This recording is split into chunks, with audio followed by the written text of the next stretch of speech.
Ode to a Nightingale by John Keats. Read by David Colborne. My heart aches, and a drowsy numbness pains my sense, as though of hemlock I had drunk, or emptied some dull opiate to the drains 1 minute past, and leathwards had sunk.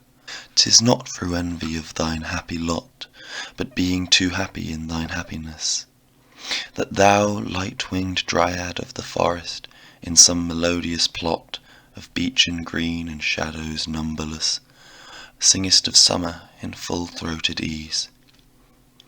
Oh, for a draught of vintage, that hath been cooled a long age in the deep-delved earth, tasting of flora and the country green, dance and provincial song, and sunburnt mirth.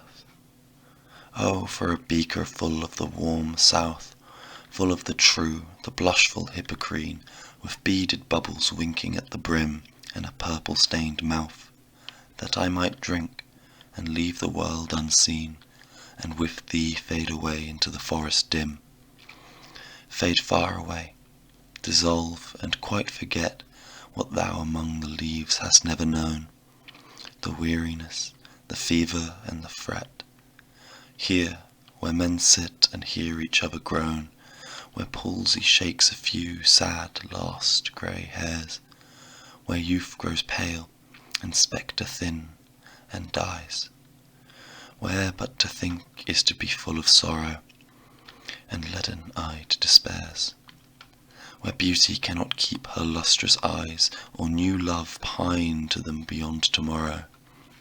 Away, away, for I will fly to thee, not charioted by Bacchus and his pards, but on the viewless wings of poesy, though the dull brain perplexes and retards, already with thee.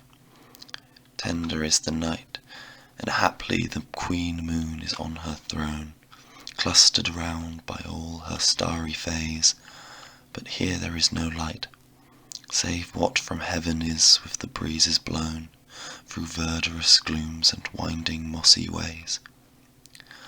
I cannot see what flowers are at my feet, nor what soft incense hangs upon the boughs, but, in embalmed darkness, guess each sweet wherewith the seasonable month endows. The grass, the thicket, and the fruit-tree wild, white hawthorn, and the pastoral eglantine, fast-fading violets covered up in leaves, and mid-May's eldest child, the coming musk rose, full of dewy wine, the murmurous haunt of flies on summer days. Darkling I listen, and for many a time I have been half in love with easeful death, called him soft names in many a mused rhyme, to take into the air my quiet breath. Now, more than ever, seems it rich to die, to cease upon the midnight with no pain, while thou art pouring forth thy soul abroad in such ecstasy. Still wouldst thou sing, and I have ears in vain to thy high requiem become a sod. Thou wast not born for death, immortal bird, no hungry generations tread thee down. The voice I hear this passing night was heard in ancient days by emperor and clown, perhaps the self-same song that found a path through the sad heart of Ruth, when, sick from home, she stood in tears amid the alien corn, the same that oft times hath charmed magic casements opening on the foam of perilous seas in fairy lands forlorn.